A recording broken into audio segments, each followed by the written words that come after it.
వి gold trusted gold buyers. మీరు తాకట్టు పెట్టిన బంగారాన్ని విడిపించి ఈ రోజు ఉన్న మార్కెట్ ధరకు కొనబడును. అందరికీ నమస్కారం. నేను మీ ఆయుర్వేద డాక్టర్ చిట్టిపొట్ల మధుసూదన శర్మని. మనం ఈ వీడియోలో దేవతా స్వరూప మొక్క తులసి మొక్క ఔషధ గుణాలు అనేటువంటి అంశాన్ని గురించి తెలుసుకోబోతున్నాం. దేవతా స్వరూపమైనటువంటి మొక్క ఈ యొక్క తులసి మొక్క, అందుకే లక్ష్మీదేవికి ప్రతిరూపంగా భావించి ఆరాధించడం మన సంస్కృతి సాంప్రదాయాల్లో ఆచార వ్యవహారాల్లో ఒక భాగమై ఉందన్నమాట. అట్లే సంపదకి సౌభాగ్యానికి చిహ్నంగా భావించబడుతూ ఆ తులసి మొక్క కరుణ కటాక్ష వీక్షణాలు మన శరీర ఆరోగ్యం పైన, మానసిక ఆరోగ్యం పైన, ఆధ్యాత్మిక ఆరోగ్యం పైన సక్రమంగా చక్కగా ఉండేందుకు కూడా చాలా చక్కగా ఈ యొక్క తులసి మొక్క దేవత స్వరూపంలో ఉపయోగపడుతుందని చెప్పేసి కూడా భావించడం కద్దు. ఈ యొక్క తులసి మొక్కలో ఎన్నో రకాలైనటువంటి ఔషధ గుణాలు కూడా ఉన్నాయన్నమాట. అంటే ఆధ్యాత్మికమైనటువంటి పరంగానే కాకుండా అట్లే దైవాంశ సంభూతంగా భావించబడేటువంటి పరిస్థితే కాకుండా ఔషధంగా కూడా ఈ తులసి మొక్క చాలా అద్భుతంగా ఉపయోగపడేటువంటి పరిస్థితి ఉందన్నమాట. ఈ యొక్క తులసి మొక్క వివిధ రకాల వ్యాధుల్లో ఉపయోగపడుతుంది. అందుకే తులసి మొక్క గాలి తగిలినప్పటికీ ఆ గాలి యొక్క ప్రభావం చేత అనేక రకాలైనటువంటి క్రిమి కీటకాదులు కూడా మన దేహాన్ని ఇబ్బంది పెట్టవనేటువంటి ధోరణితోనే, శాస్త్రీయ పరిజ్ఞానంతోనే మరి తులసి మొక్కను పెంచడం కూడా ఆచార వ్యవహారాల్లో ఒక భాగంగా చేయడం జరిగిందనమాట. అంటే అంత తులసి మొక్క గాలికి కూడా అంత శక్తి ఉండేటువంటి పరిస్థితి ఆ యొక్క దేవతా స్వరూపమైనటువంటి మొక్కకు ఉందన్నమాట. ఈ యొక్క తులసి మొక్క అనేక రకాలైన వ్యాధులకి ఔషధంగా ఉపయోగపడుతుంది. ఉదాహరణకి దగ్గు, జలుబు, ఆయాసము అంటే బ్రాంకైటిస్ ఇలాంటి సమస్యలు ఉన్నప్పుడు ఈ యొక్క తులసి మొక్కను నేను చెప్పినటువంటి పద్ధతిలో సద్వినియోగం చేసుకోవడం వల్ల చాలా సమర్థవంతమైనటువంటి ఫలితాలు కలుగుతాయి. ఎలాగంటే రోజు ఉదయం పరిగడుపున 200 మిల్లీలీటర్ల నీళ్లు ఒక పాత్రలో తీసుకొని అందులో 10 తులసాకులు, 10 మిరియాలు, అంటే మిరియాలను ఒక 10 తీసుకొని నలగొట్టేసేసి అందులో వేసేసి ఒక 2 గ్రాములు అంటే చిన్నగా అంత ప్రమాణం అల్లం ముక్క శుభ్రం చేసేసి దంచేసేసి అందులో వేసేయాలి. అంటే 200 మిల్లీలీటర్ల నీళ్ళల్లో 10 తులసాకులు, నలగొట్టినటువంటి మిరియాలు ఒక 10 మిరియాలు తీసుకొని నలగొట్టి అందులో వేయాలి.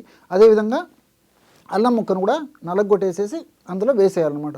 ఆ విధంగా వేసి పొయ్యి మీద పెట్టేసి 100 మిల్లీలీటర్ల నీళ్లు మాత్రమే మిగిలేటట్లు మరిగించి దించి చల్లార్చి గోరువెచ్చగా ఉన్నప్పుడు వడగట్టేసేసి అందులో ఒక స్పూను తేనె కలిపేసి సేవిస్తుండాలి రోజు ఉదయం పూట. ఈ విధంగా క్రమం తప్పకుండా రోజు ఒక్కసారి ఈ యొక్క ఔషధాన్ని ఈ పద్ధతిలో వాడుకోవడం వల్ల చాలా సమర్థవంతమైన ఫలితాలు కలుగుతాయి. అంటే ఈ తులసి మొక్కకు ఉన్నటువంటి అద్భుతమైనటువంటి శక్తులు ఏమిటంటే యాంటీటసివ్గా పనిచేస్తుంది, యాంటీ హిస్టమిన్గా పనిచేస్తుంది, యాంటీ ఇన్ఫ్లమేటరీగా పనిచేస్తుంది, అదేవిధంగా యాంటీబయాటిక్గా పనిచేస్తుంది, యాంటీ ఫంగల్గా పనిచేస్తుంది, అదేవిధంగా యాంటీ వైరల్గా పనిచేస్తుంది. ఈ విధంగా అనేక రకాలైనటువంటి ఔషధ శక్తులు ఈ తులసి మొక్క దేవతా స్వరూపమైనటువంటి తులసి మొక్క సొంతం అన్నమాట. కాబట్టి ఈ సమస్య సర్వసాధారణంగా వ్యాధి నిరోధక శక్తి తక్కువగా ఉన్నటువంటి వాళ్ళలోనే ఈ సమస్య కూడా కలుగుతూ ఉంటుందన్నమాట. విపరీతమైనటువంటి అలర్జీ, తుమ్ములు, జలుబు, దగ్గు, ఆయాసము చాలా బాధపడుతుంటారు అనమాట. మరి ఈ వ్యాధి నిరోధక శక్తిని పెంచేందుకు కూడా ఇప్పుడు నేను చెప్పినటువంటి పద్ధతిలో ఔషధాన్ని వాడుకోవడం వల్ల ఉపయోగం కలుగుతుంది అనమాట. కాబట్టి ఈ యొక్క ఔషధాన్ని మరి దీర్ఘకాలం పాటు వాడినప్పటికీ అన్నీ మనకు సైడ్ బెనిఫిట్స్ ఉంటాయి, ఎలాంటి సైడ్ ఎఫెక్ట్స్ ఉండవు. క్రమక్రమంగా ఆ యొక్క సమస్య కూడా తగ్గిపోయి శాశ్వతంగా కూడా ఆ అలర్జీ నుంచి మనం చెక్ పెట్టవచ్చు అనమాట ఈ యొక్క పద్ధతిలో ఈ యొక్క ఔషధాన్ని వాడుకోవడం వల్ల. అట్లే మానసికమైనటువంటి ఒత్తిడి కానీ, మూర్ఛ, హిస్టీరియా, మెదడుకు సంబంధించినటువంటి వ్యాధులు, అదేవిధంగా ఈ పార్కిన్సన్స్ లాంటి వ్యాధులు, ఇలాంటి జబ్బులు ఉన్నప్పుడు కూడా మెదడుకు సంబంధించినటువంటి ఇలాంటి జబ్బులు ఉన్నప్పుడు కూడా తులసిని మనం సక్రమంగా సద్వినియోగం చేసుకోవడం వల్ల చాలా చక్కగా ఉపయోగపడుతుంది అనమాట. అంటే జ్ఞాపక శక్తి పెరిగేందుకు కూడా ఈ యొక్క తులసి మొక్కని ఇప్పుడు నేను చెప్పినటువంటి పద్ధతిలో సద్వినియోగం చేసుకోవడం వల్ల చాలా చక్కటి ఫలితం కలుగుతుంది. ఎలాగంటే 2 కొబ్బరి గిన్నెలు తీసుకోండి, ఎండినటువంటివి 2 కొబ్బరి గిన్నెలు బాగా నిదానంగా నోట్ చేసుకోండి, గమనించి నోట్ చేసుకోండి. 2 ఎండు కొబ్బరి గిన్నెలు తీసుకొని 2 ఎండు కొబ్బరి గిన్నెల్లో తులసి ఆకులు వేసేయండి. అంటే కొబ్బరి గిన్నె ఇలా ఉంటుంది కదా, ఇందులో తులసి ఆకులు వేసేయండి. ఆ విధంగా ఆ కొబ్బరి గిన్నెల నిండా తులసాకులు వేసేసి పక్కన పెట్టేసేయండి ఆ తులసాకులని. అదేవిధంగా బెల్లం, పాత బెల్లం దొరికితే మరీ మంచిది. పాత బెల్లం పొడి చేసేసి, ఒకవేళ పాత బెల్లం దొరకకపోతే మామూలు బెల్లమైనా సరిపోతుంది. బెల్లాన్ని పొడి చేసి అదే పద్ధతిలో ఆ 2 ఎండు కొబ్బరి గిన్నెలు ఉన్నాయి కదా, ఆ కొబ్బరి గిన్నెల్లో బెల్లం పొడి కూడా పెట్టేసేయండి. పెట్టేసి కొలితేసేసి అది పక్కన పెట్టుకోండి. మూడవదిగా స్వచ్ఛమైనటువంటి ఆవు నెయ్యి కూడా ఆ ఎండు కొబ్బరి గిన్నెల్లో పోసేసి అది పక్కన పెట్టేసేయండి. ఈ పద్ధతిలో ఆ ఎండు కొబ్బరి గిన్నెల్లో ఈ 3 పదార్థాలు కూడా కొలిచేసేసి తర్వాత ఎండు కొబ్బరిని తురిమేసేయండి. బాగా తురిమిన తర్వాత ఈ పదార్థాలన్నిటిని బాగా కలిపేసేయండి.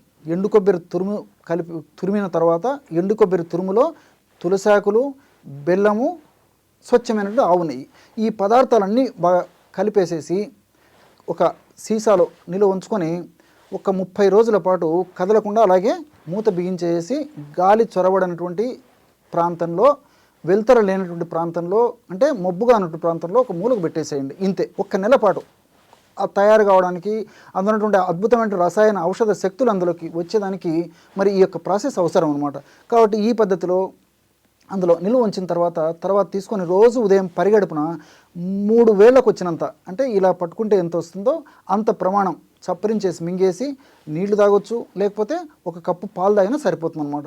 ఈ విధంగా క్రమం తప్పకుండా రోజు ఒక్కసారి చేయడం వల్ల నేను చెప్పినట్టు మానసికమైనటువంటి ప్రశాంతత కలుగుతుంది, జ్ఞాపక శక్తి వృద్ధి అవుతుంది, మెదడుకు సంబంధించినటువంటి వ్యాధులు తగ్గిపోతాయి, అట్లే మూర్ఛ, హిస్టీరియా లాంటి సమస్యలు కూడా తగ్గిపోయేటువంటి పరిస్థితి ఈ యొక్క ఔషధం వల్ల కలుగుతుంది. కానీ ఈ ఔషధం తయారు చేసుకునేటప్పుడు చాలా జాగ్రత్తగా ఉండాలన్నమాట. అంటే ఏమాత్రం నీటి శాతం అందులో ఉన్నా ఒక్కొక్కసారి ఔషధం మనం 30 రోజుల పాటు అలాగే ఉంచుతాం కాబట్టి ఒక్కొక్కసారి ఫంగస్, బూజు వచ్చేటువంటి అవకాశం ఉంటుంటుంది. కాబట్టి మరి తులసాకులను బాగా శుభ్రం చేసేసి నీటి శాతం, అంటే మనం నీళ్లు చల్లేటువంటి పరిస్థితి ఉంటుంది కాబట్టి అలా కాకుండా నీటి శాతం ఏమాత్రం పైభాగంలో, అంటే మనం టచ్ చేసినప్పుడు నీరు తగలకూడదు అనమాట.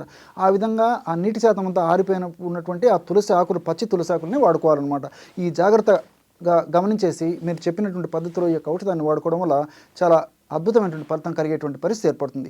అదేవిధంగా ముఖం మీద వచ్చేటువంటి మొటిమలు కానీ, గుల్లలు కానీ, నల్ల మచ్చలు కానివ్వండి, ఇలాంటి అనేక రకాలైనటువంటి సమస్యలకు కూడా సౌందర్య సాధనంగా తులసి ఉపయోగపడుతుంది. ఎలాగంటే ఒక 25 లేదా 30 తులసాకులు తీసుకోండి.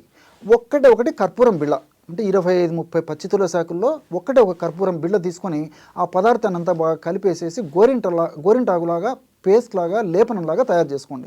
దాన్ని ముఖ భాగంలో ఎక్కడైతే మీకు సమస్య ఉందో ఆ భాగంలో అప్లై చేసి 1 గంట తర్వాత గోరువెచ్చని నీటితో కడిగేస్తుండండి. ఇంతే. ఈ విధంగా క్రమం తప్పకుండా రోజు ఒక్కసారి ఈ పద్ధతిలో ఈ యొక్క ఔషధాన్ని వాడుకోవడం వల్ల సౌందర్య సాధనంగా ఈ యొక్క తులసి పనిచేసి ఈ మొటిమెలు, అదేవిధంగా గుల్లెలు, నల్ల మచ్చలు, ఇతర చర్మానికి ముఖం మీద ఉన్నటువంటి ఇతర అనారోగ్య సమస్యలన్నింటి కూడా చక్కదిద్దేందుకు ఈ యొక్క తులసాకులు, కర్పూరం కలిపి తయారు చేసుకుంటున్న ఔషధం చాలా చక్కగా ఉపయోగపడుతుంది. ఈ విధంగా అనేక రకాలైన వేలాది లక్షలాది రోగాలు కూడా ఈ తులసి మొక్కను, దేవతామూర్తి అయినటువంటి తులసి మొక్కను మనం సద్వినియోగం చేసుకోవడం వల్ల ఆ యొక్క అనారోగ్య సమస్యల నుంచి మనం చెక్ పెట్టవచ్చు అనమాట. అనారోగ్య సమస్యలకి చెక్ పెట్టవచ్చు. చూశారు కదా ఎటువంటి అద్భుతమైనటువంటి ఔషధ గుణాలు దేవతా స్వరూపమైనటువంటి తులసి మొక్కలో ఉన్నాయో ఈ వీడియోలో మీరు తెలుసుకున్నారు కదా. మరొక వీడియోలో మరొక అంశంతో మళ్ళీ కలుద్దాం. అంతవరకు నమస్కారం. మీ చిట్టిబొట్ల.